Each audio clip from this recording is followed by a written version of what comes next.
Welcome to the Ancient Mother podcast. This is a space for the thresholds, the births, the deaths, and the transformations between them. I'm Rachel Pinkerton, initiated high priestess, soul midwife, and your guide through all of life's rites of passage.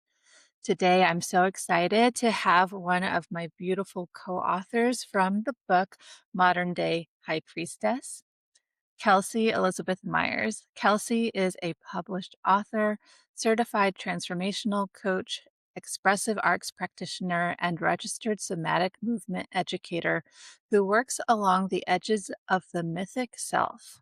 Her work focuses on unraveling inner stories, redefining the roots and foundation of self identity, and recapturing creative life force energy to help people live a passionate and fully connected life so they can experience more safety, trust, and confidence and ease. Through Kelsey's award winning business, dialogical persona healing arts, she offers cutting edge coaching programs to help people achieve the transformation embodiment shift they need to come into their full self expression. Amazing. Welcome, Kelsey. I'm so happy to have you here. Thank you so much for having me, Rachel. I'm excited to be here and talk with you. Me too. We've connected a few times now thanks to this amazing book we've been a part of, and I've been so grateful to get to know you. So, first, I wanted you to share how you got involved with the book project. I found out about the book through Jennifer Seifer. She was in a business school with me, and I follow her and I love all of her offerings. So when she started talking about this book, I was very intrigued, also a little hesitant, but I felt this pull to the book because at that moment I felt very uninspired in my work, in my business, and disconnected from the things that used to bring me a lot of fulfillment and joy. And I was looking for a way to re inspire myself and to get in touch with that passion and the drive that had really motivated a lot of my life up until that point. And it just so happened I was doing this shamanic five rhythms dance course at the same time I was doing some energy clearings and really reconnecting with this past life that was coming up very strongly of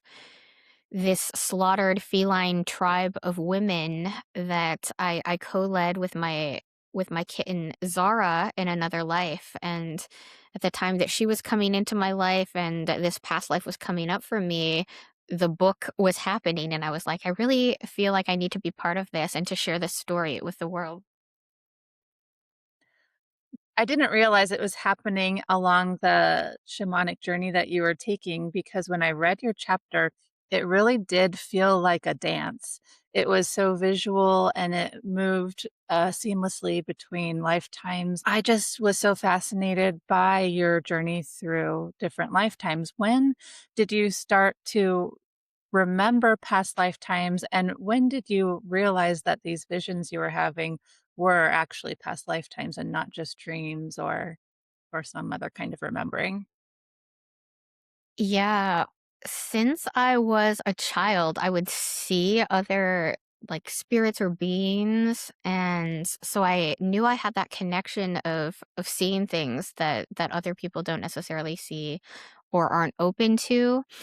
And when I was 8, I had this nightmare that felt so real that later I realized was sort of a download of a past life that wasn't mine but was just part of the house that I grew up in, and of another slaughter of like a white family by an indigenous tribe or leader. And it frightened me and really stayed with me for a long time, the way that typical dreams don't. And so when I was 16, I had my first real connection to one of my own past lives when I was listening to Lorena McKennett's The Book of Secrets album on a car ride back from Chicago to Grand Rapids, Michigan. And I just saw and felt and had this sensory experience. And at the time, I was very dissociated and disembodied and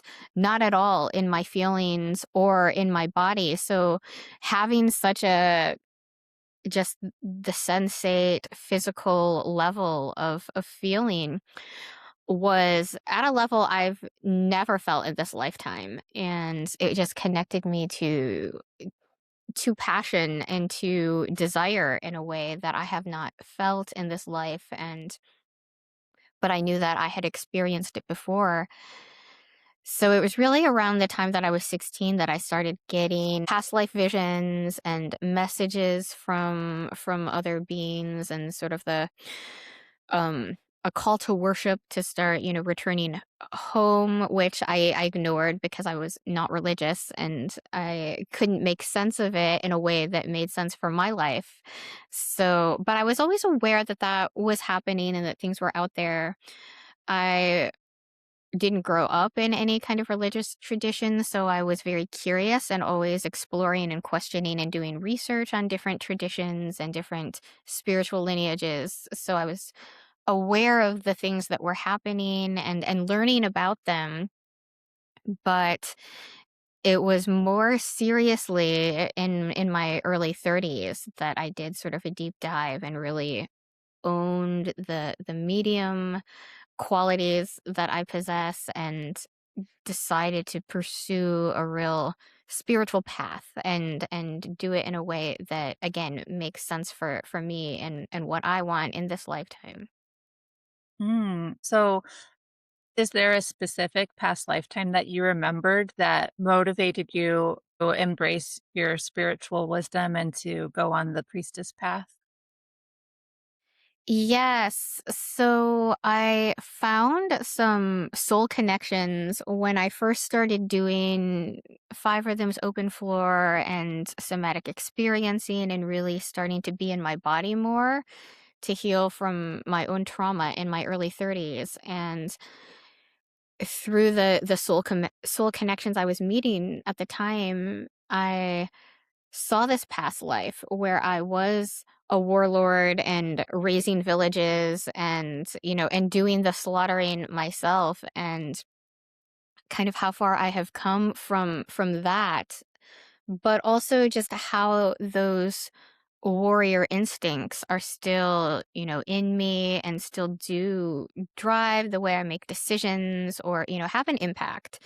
And so I carried a lot of guilt from that life, and I got messages, from guides that, I was still dealing with the guilt from that life in this life. So when I started, seeing this lifetime with that feline tribe, it felt like coming full circle and really, being the ones that was slaughtered and had my power taken, and the one, doing the slaughtering and claiming and owning things. And how do I want to step into my power now, as I'm in my 40s, I'm becoming more of a community leader and a leader in my business, and how do I want to be powerful in a way again that still makes sense in this lifetime and honors and heals that journey that I've been on in other lifetimes. Thank you for sharing that. I really feel like it can be difficult for healers to acknowledge that there was a past where they were maybe the harmer, whether it's in this lifetime before they turn to the spiritual path or in a past lifetime. I remember when my late husband and I were exploring past lifetimes that we had together. And there was one lifetime where I guess I'm the one who pushed him down the stairs. And in this lifetime, he was afraid of being at the top of the stairs. And then in this lifetime, I had the healer role. And it really took some time and integration for me to be able to accept that we all have this ability within us and these past experiences that do give us the full range of experience. And to be a true healer, you actually have to know both sides and how to access the shadow so that you can bring the light for others. So, how did acknowledging that within yourself lead to your own personal healing, and what did that healing look like for you? Well, I love what you said about, in order to really hold space for true healing, we have to acknowledge the dark, the shadow, and the human in all of us. And I think what that allowed me to do was to really forgive the people who have betrayed and transgressed me in this lifetime. And in a way, that wasn't just putting lip service to it, but like truly, knowing that people are human, that we are complex, that, there is the dark and the light in all of us. And it's always been that way. And, that is part of being human beings and really honoring that in other people as well as in myself. Mm. So, in your chapter, you make really big connections between this feline tribe that you remember from a past lifetime and the cats that you have had the honor of taking care of. So, how did you make that connection, and how have the cats in your life contributed to your work? Yeah. So I have only had 3 pets in my lifetime. I had a dog growing up that lived to be 17 and a half, and then I had my first cat, a blue cream Persian named Kierkegaard Mao that I called Kiki for short. And she lived to be 17 and a half. And now I have Zara Rose, who is a black exotic short hair kitten. She's 1.5 now this month. And I mean, I felt a deep soul connection to each of my pets in different ways. And Kiki was like not very cat-like. She was very human. She didn't need need the way that kittens need. She was a very old soul. She was very wise, and pretty much anyone that came into her presence said, "I feel like your cat is judging me." Like, she's, like, piercing my soul and literally, like, judging me. I was like, "She probably is." But, but she was sort of the perfect cat for me because I love to have all of my stuff arranged in my space in very artistic, almost like found object art installations, and this cat would jump up on things and literally walk around everything without disturbing anything. And she was very specific in any movement that she made.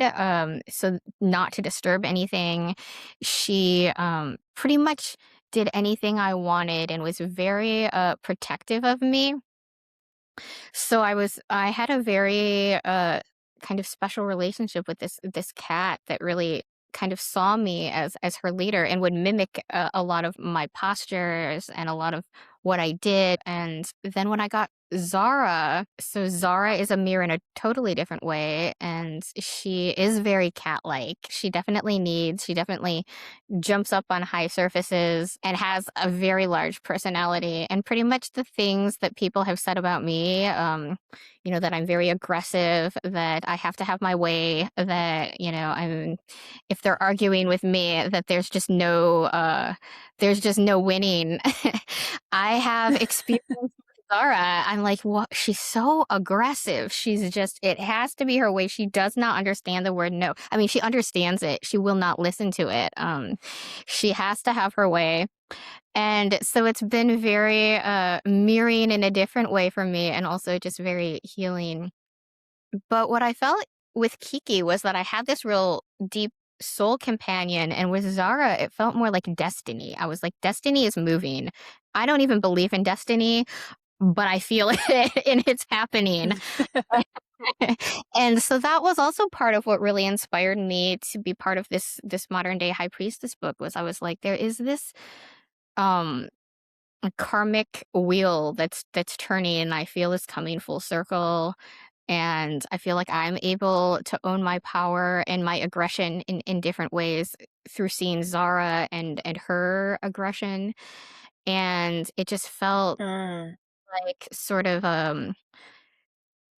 everything was leading up to being part of this book and to writing that story and to seeing myself in this way of reclaiming my power and healing that warrior life where I was raising villages at this moment in time. Fascinating.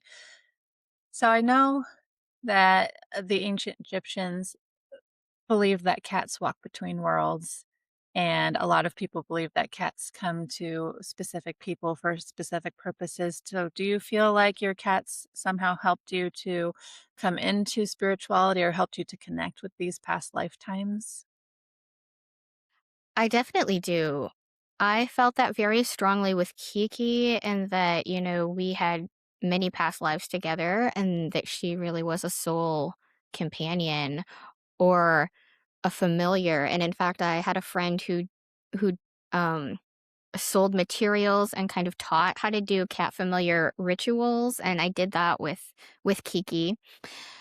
And then when I Izara came into my life, I mean, I spend way too much time just witnessing her because she's fascinating to me at such a deep level. And there is something special. And I heard this from all of my friends who've had black cats. They're like, you don't really understand sort of the magic of cats until you have a black cat. And that is true because the level of sort of that mystical or spiritual connection I have not experienced until Zara came into my life, and now it's at a whole other level.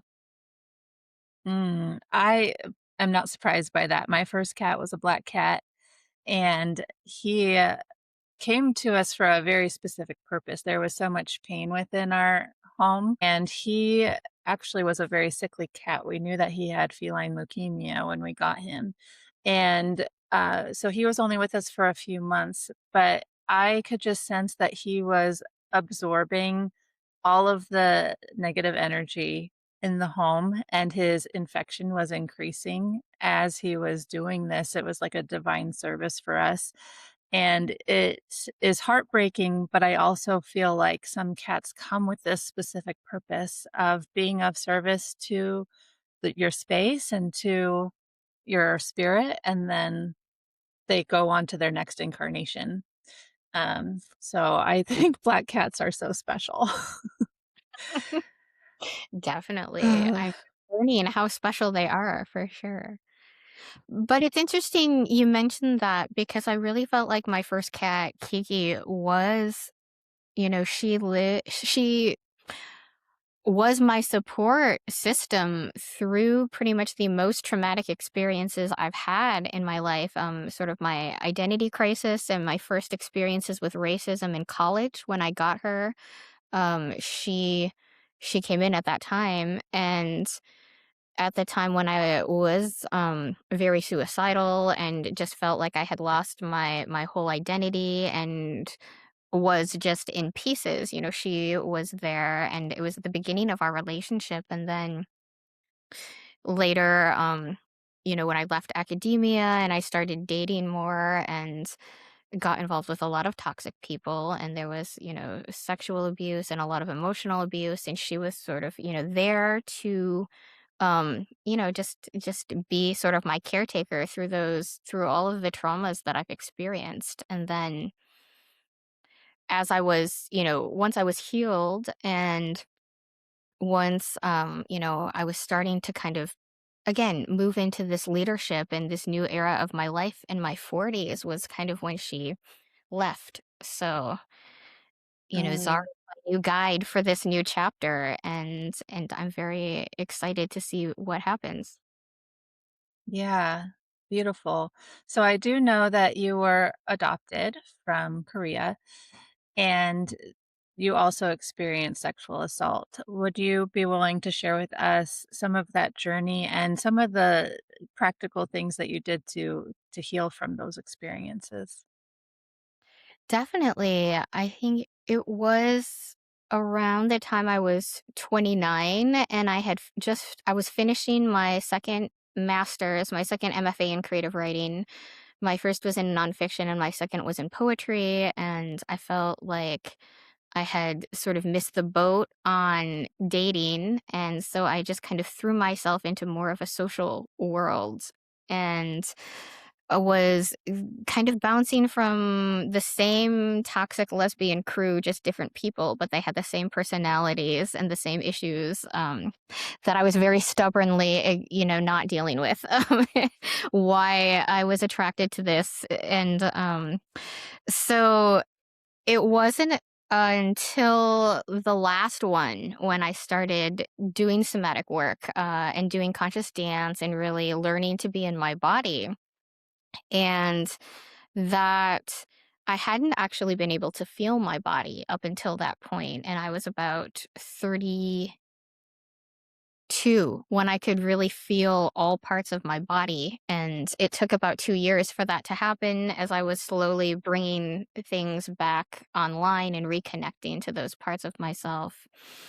And Mm. so it was around, yeah, it was around that time that I was sexually assaulted by an older woman that I had a very intense past life connection with. So I worked very intensely through my mid 30s to not have that close down again and become dissociated and numb again, because I really wanted to be able to feel on all levels and understand what it means to be human at those, physical sensate levels and emotionally and really just fully aligned. So I worked with a somatic experiencing practitioner. I did the conscious dance modalities. I was in workshops every weekend and classes, at least 2 or 3 classes throughout the week.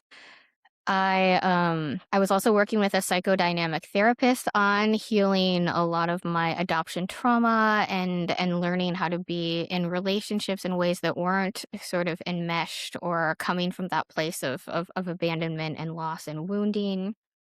And I was working with a another somatic spiritual advisor who did coaching and mentoring sessions in a different way than my somatic experiencing practitioner. And I was also working with a coach. So I literally, my whole life was sort of devoted to healing and self inquiry and discovering how to, really move through the wounding and the trauma that I had experienced and finally was recognizing. Yeah, beautiful. It's such a journey and it's so important. I think that so many people are disassociated from their bodies and don't even realize it because people can go for just decades living in that way and not realizing that there's such a deeper connection they can have with their emotions and with their bodies. So I think it's beautiful that now you have created your own business to help people with this. So can you tell us about that? Yeah, so one of the most healing modalities for me, actually two of them worked more at the level of metaphor and healing through the story that the metaphor landscape creates rather than just kind of traditional coaching and therapy that's more focused on mindset or breakthroughs. It was really about, what metaphor is living inside of you in each body part, in each sort of world that you're creating, and how can we follow that at its organic level in its language and its colors in the way that it's making sense of things so that the story can complete. And once the story is completed in the way that makes sense for each metaphor, it's, there's either a release or an integration or a resolution that kind of happens almost magically simply because you're allowing the body to express what's being held there in its own language and in its own colors and textures and movements. So I really wanted to bring more of that into the world because it's not something I think that we're taught or that most people are aware of unless they're looking for it or in a space like the Bay Area where there's more opportunities to kind of discover those things. And so I really wanted to bring that healing into the world and work with people individually or in small groups and small workshops, mini retreats, that kind of thing. Yeah. That does seem like a really unique healing modality. So, could you share maybe a specific type of metaphor that people might be holding on to? So, people can understand what you're Yeah, doing. definitely. I had one client who had this very strong feeling of being blocked in her creativity, sort of in what she wanted to do moving forward. And I was like, well, what is that like for you? And as we were exploring that, she's like, it feels like there's an anchor in this field that's like anchored into the earth. And as I'm trying to move, it like, it's anchored there. So I feel so tethered. But what I really want to be doing is be on the water, billowing up like the sails of this ship and feeling that freedom of the air and the motion and going in the direction that I want to go. So the work that we did, rather than, talking about her history with trauma, although, there's always space for that, but was really, so what needs to happen to get this anchor to get out of the earth so that she can be on the ship and then become that sail. And in doing the movements to kind of get that anchor out, to run across the field to be on the ship, and then when she's on the ship to become that mast and then become those sails. And she drew several drawings that got her from the anchor to the ship. She drew being the sails. I had her move with that. What does that look like in your body? What movements feel like, yes, this is me having that freedom. And then she would also write about that because she is a writer too. So, through those explorations, that moved and she was able to move forward in her life and get on to her next phase. So I think, there is something very powerful in working at that metaphor scene level versus the more conscious kind of talking, rehashing the stories, kind of doing more of the mindset stuff, but really that artistic expression that's physical, that's external, that's expressing it from the inside and making it, available to people on the outside through the writing, through the drawing, through the movements that I could witness and either help support her in so that it does become a dance or that she could do on her own and see for herself and feel that for herself. Incredible. Mhm. And what kind of shifts do you call this the transformation embodiment shift? Um, Yes. what kind of, transformation do you see doing this? Yeah, so most people want to see something in their life shift. And in each session, I see them through the different metaphors that come up, make that shift. Whether, again, that's through the drawing, through the writing, through the movement, through a combination of all of them, or just seeing it that way that gives them new insight or new information that they hadn't come to before or even realized was there. There is this shift that happens. And so, I mean, it's really rewarding for me to just see that happen again, really at that metaphor level. And it looks different each time, but it's so amazing to see like change happening right in front of you that they can then take into their daily lives. So I do think, that transformation embodiment shift can happen quickly. And people with a history of trauma, they need a stronger container, which is why I offer the longer coaching programs in addition to just individual sessions. Amazing. It sounds almost like an archetypal level shift instead of just the looping that can sometimes happen in talk therapy, where you're just repeating and reliving almost the situation. You are actually seeking a fundamental change in, the way that your brain views the situation and where you're willing to go and move. So that sounds so Yeah. interesting. And I know that you have a free quiz where people can kind of discover their own transformational persona. What is the transformational persona and what will they learn when they do this quiz?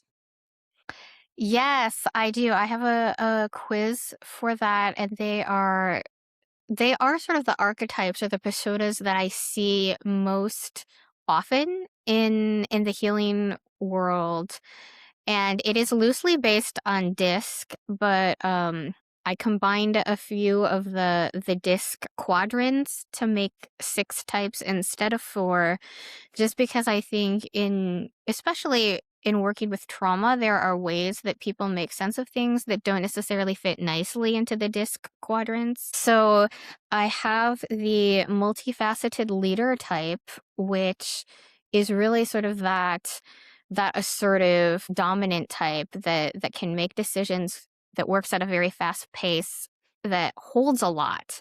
And I work with multifaceted leaders in allowing themselves to slow down, to rest, to kind of realign with that larger vision that they're so good at seeing, and reconnecting to that, because a lot of them come to me when they are feeling uninspired, and like they're no longer connected to their grand vision or their passion, or that they want to lead differently.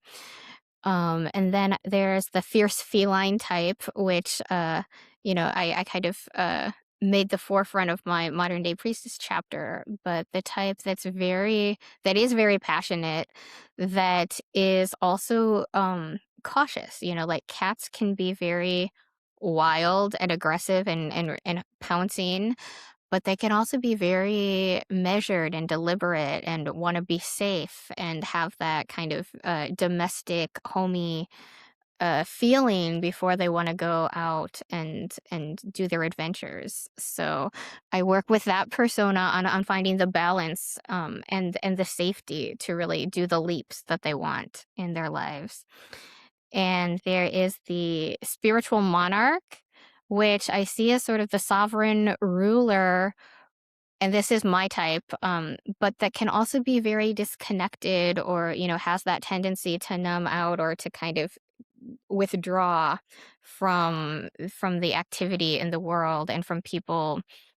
So I work with them on staying in their sovereign ruler status, but also having some compassion and some empathy, and understanding the need for the human connection, and for going deeper into relationships. There's the wise midwife archetype, which I really see a lot with my academic clients, and that they're so great at being nurturing. They want to see the world flourish. They connect so many different things together in ways that no one else can, but that they can be a little too judgmental or too preachy in how they go about sharing their message. And That might so be mine.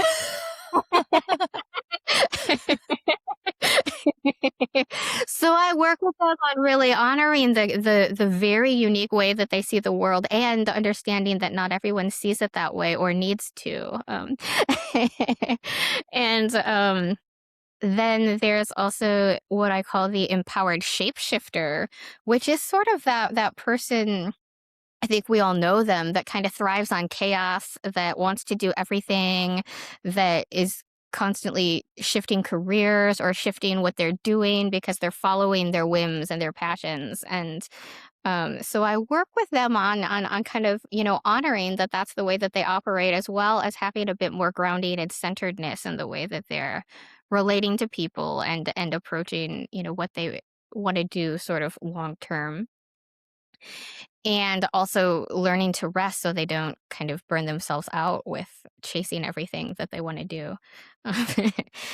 And then the last one, I can't even remember which ones I've gone through. Oh, and then the last one that I do work with really, and that I've seen a lot, and this is kind of the majority of the clients I work with, are the compassionate friend, that best friend type who puts themselves last and puts everyone first, and wants to be the sounding board, um, and listen to all of their friends' troubles, while suppressing their own self expression, and even maybe not even recognizing that they have needs and wants that are worth pursuing. Mm. So can someone have more than one of these archetypes? Definitely, and in fact, I think, most people have a combination of them, and, the people that take my quiz, I do kind of point them in looking at other types that they could kind of move towards in balancing themselves out, and then, types that kind of go hand in hand with their type. Do you often find that somebody's dominant archetype is related to a past life? That's an interesting question. I don't always explore that with my clients because, they come kind of across the board, but that would be something to look into. I feel like people generally have the type that they kind of fall into mostly is how they approach their coaching work. Like the multifaceted leader, like wants to do it all. They want to do it in 6 sessions. They know that this is what they want out of the coaching. This is how they're going to get it, and they get very frustrated if it doesn't work out quite the way they've planned it. Or and that, the compassionate friend type tends to it really, it takes a bit for them to even know what they want or to know what their needs are and to really even, talk about themselves in the I perspective. A lot of times they'll say we or, because that's more comfortable for them. And so they kind of, Oh, wow. and they talk about their loved ones or their friends or, the other people in their sessions a lot before they can even just begin to focus on themselves. So, I do find that the way that people test is how they work, or how they approach their own healing as well. Is there anything else related to your story or to your offerings in your business that you would like everybody listening to know about? Yes, well, right now I am offering a special half off my 6-month coaching program to people who do that free transformation embodiment shift session with me. And I have I have 8 left of the 10 that I'm offering. So if people want that, they should book that call with me now so they can get the special half off that I'm doing for the first 10 who do that. Amazing. And how do people go and find you? They can find me on my website, dialogicalpersona.com, or they can always just reach out to me at Kelsey at dialogicalpersona.com as well. Amazing. Well, thank you, Kelsey, for coming on to the Ancient Mother podcast. It's been such a pleasure talking to you, and I love your fascinating story. Thank you. It's been so great talking to you. I'm so glad I got to be here. Thank you so much. Yeah,